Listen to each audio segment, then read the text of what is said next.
Hallelujah. प्रभु यीशु मसीह के नाम से सबको जय मसीह की। मैं प्रभु यीशु मसीह की हजूरी में आपका स्वागत करता हूँ। मेरे प्रियो, हम धन्यवाद करते हैं सर्वशक्तिमान परमेश्वर का कि जिसने आज फिर से ये हमें समय दिया ताकि आज हम फिर से एक वचन को सीख सकें और पढ़ सकें। आज ये वचन हम सीखने जा रहे हैं, ये हमें मिलता है रोमिया 5 अध्याय उसका 5वां वचन। जी हाँ, रोमिया 5 उसका 5 वचन हम पढ़ेंगे। यहाँ पे यूं लिखा है, और आशा से लज्जा नहीं होती, क्योंकि पवित्र आत्मा जो हमें दिया गया है उसके द्वारा परमेश्वर का प्रेम हमारे मन में डाला गया है। आमीन।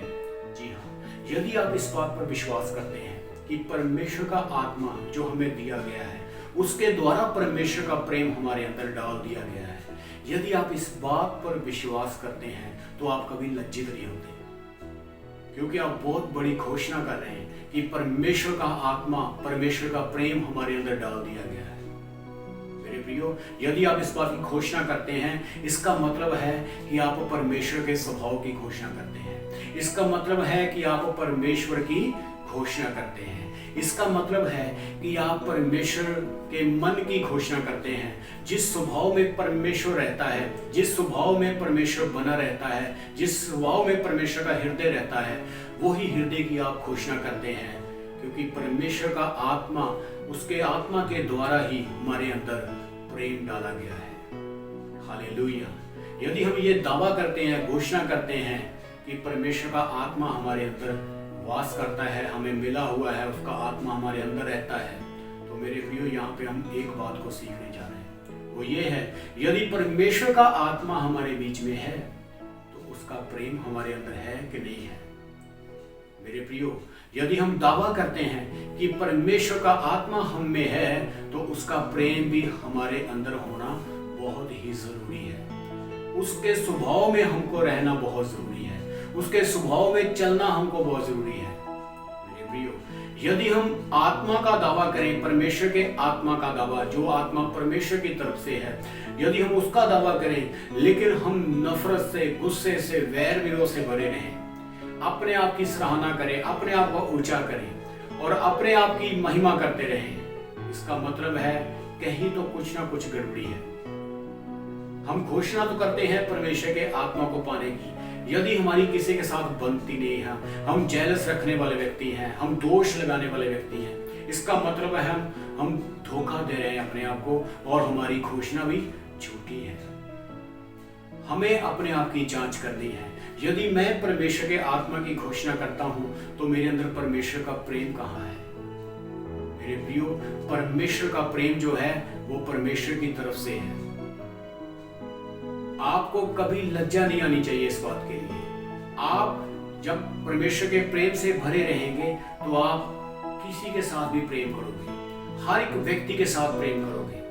वो व्यक्ति जो आपसे नफरत से भरा हुआ है, आपके विरोध में रहता है, यदि आपके अंदर परमेश्वर का आत्मा कार्य करता है तो आप उसके लिए भी प्रेम से भरे रहेंगे, क्योंकि यही तो यीशु ने किया। क्रूस के ऊपर यीशु मसीह ने क्या किया?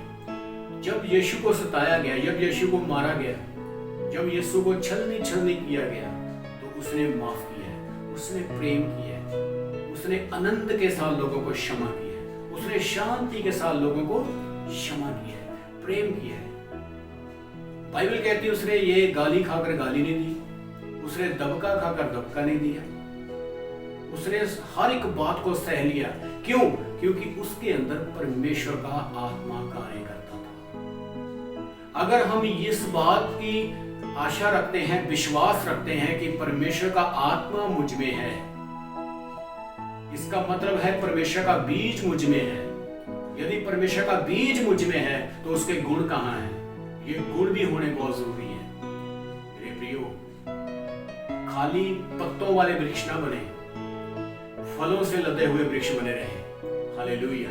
प्रभु यीशु की हजूरी की घोषणा करते रहे, उसके स्वभाव को दोहराते रहे, उसके स्वभाव में चलते रहे, उसके जैसे माफ करते रहे, उसके जैसे प्रेम करते रहे, उसके जैसे दया करते रहे, ये साबित करते रहे कि परमेश्वर का आत्मा आप में रहता है। जैसे ही आप ये साबित करना शुरू कर देंगे मेरे प्रियो, तो मैं आपको बताता हूं कि आप परमेश्वर के हाथों में रहेंगे हर समय, एवरी डे। हर समय आप परमेश्वर के हाथों में बने रहेंगे। और जब आप शक्तिशाली हाथों में बने रहेंगे तो कोई भी आपको बिगाड़ नहीं सकता, कोई आपको गिरा नहीं सकता, कोई आपको झूठा साबित नहीं कर सकता, क्योंकि आप परमेश्वर के स्वभाव में बने रहते हैं। मेरे प्रियो, यदि आप कोई आपका हृदय दुखाए, आप भी उसका हृदय दुखाएं, तो आपका दावा झूठा हो जाएगा। यदि आपसे कोई नफरत करता है, आप भी उसके साथ नफरत करें, तो आपका दावा झूठा हो जाएगा। यदि आपको कोई कोसता है तो आप भी उसको कोसें, तो आपका दावा, जो आत्मा पाने का दावा, वो झूठा हो जाएगा। मेरे प्रियो, मैं आपको बताता हूं, हर बात में यीशु मसीह को फॉलो करें, यीशु मसीह की ओर देखते रहें। उसने क्या किया वही करने की कोशिश करते रहें, आपका दावा सच्चा ठहरना शुरू हो जाएगा। परमेश्वर खुद आपके साथ चलेगा, क्योंकि परमेश्वर प्रेम है, परमेश्वर दया और शांति है। हालेलुया। यदि हम दावा करते हैं कि मैंने परमेश्वर का आत्मा पाया हुआ है, तो वचन कहता है उसी आत्मा के द्वारा परमेश्वर का जो प्रेम है हमारे अंदर डाल दिया गया है। तो जब भी लोग आपको सताएं, परेशान मत हो, अपने अंदर से प्रेम को बाहर निकालें। उसी समय कहें, मैं तुम्हें यीशु की तरह क्षमा करता हूं, मैं तुम्हें यीशु की तरह माफ करता हूं। उसी समय कहें, देर मत लगाएं, उसी समय घोषणा करें, उसी समय उसके लिए प्रार्थना करें, हे दयालु परमेश्वर, मैं तेरी तरह इसको माफ करता हूं। जैसे जैसे आप ये अभ्यास करते जाएंगे, आप उसके आत्मा से और ज्यादा भरते जाएंगे, परिपूर्ण होते जाएंगे, उसकी शक्ति से भरते जाएंगे, उसके दूत आपकी अगुवाई करते जाएंगे, और आप एक सामर्थी व्यक्ति बन जाएंगे, आप एक सामर्थी परमेश्वर के जन बन जाएंगे, आप एक सामर्थी उसके आराधक बन जाएंगे। जब आप ऐसे करते जाएंगे मेरे प्रियो, हर दिन परमेश्वर के साथ चलें। मेरे प्रियो, मसीह में चलना हर दिन का अभ्यास है, रोज का ये हमारा अभ्यास है, एक दिन का नहीं है। जब तक हमारी सांसें चलती हैं तब तक ये अभ्यास जारी रहेगा। हर रोज मसीह के साथ हमको चलना है, हर रोज अपनी सीट को उठाना है, यीशु के पीछे चलना है। यीशु के पीछे चलने का मतलब यीशु के स्वभाव में रहकर जीना है, यीशु के पीछे पीछे चलना है, हर रोज चलना है। आमीन। सो आज के लिए इतना ही। परमेश्वर आपको बहुत सी आशीष दे। सबको जय मसीह की। परमेश्वर के प्रेम में बने रहें। इस वीडियो को ज्यादा से ज्यादा आप शेयर करें। God bless you. परमेश्वर आपको बरकत दे।